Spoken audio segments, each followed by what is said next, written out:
Setting boundaries, it doesn't make you mean.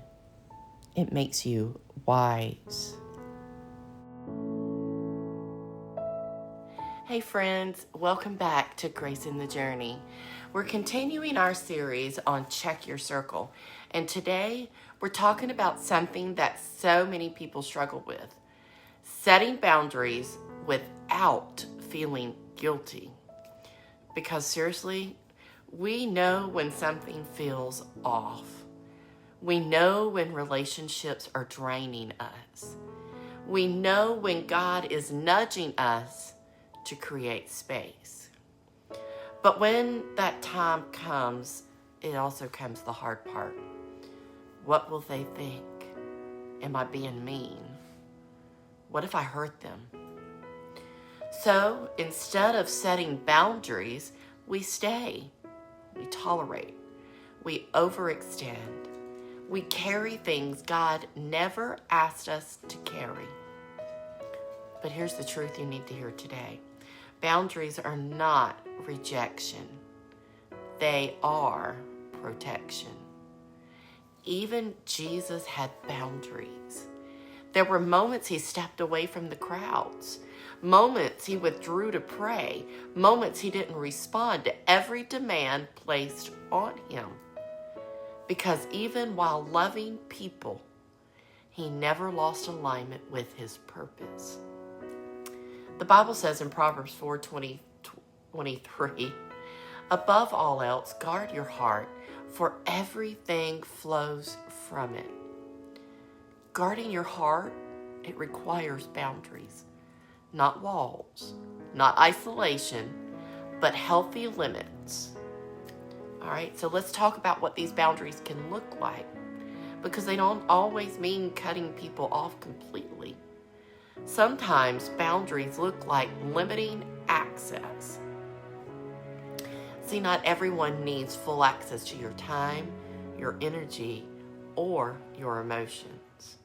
You can still love someone without giving them constant access to you. And sometimes boundaries look like changing environments.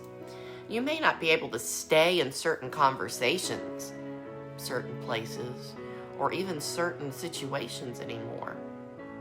And that's okay. Sometimes boundaries look like saying no. And I know that word is hard. Believe me, I know I'm the worst person to not to be able to say no. But every time that you do something unhealthy you are saying no to, something God may be calling you into. Sometimes boundaries look like creating distance, not out of anger, but out of obedience. Because distance can protect your peace and your spiritual growth. And here's what we need to understand. You're not responsible for how people respond to your boundaries. You're responsible for being obedient to what God is showing you. Some people will understand, some won't. Some will respect it, some will resist it. But that does not mean your boundary is wrong. Let me say this very clear. In a relationship, only works when you have no boundaries. It's not a healthy relationship. And I know that this can feel heavy. I've been there, especially when it's people you love. But protecting your peace, protecting your walk with God, protecting your calling, it's not selfish, it's necessary. The Bible reminds us that in Galatians 1:10, am I now trying to win the approval of human beings or of God? That question matters. Because if we're constantly living for people's approval, we will struggle to walk in obedience to God.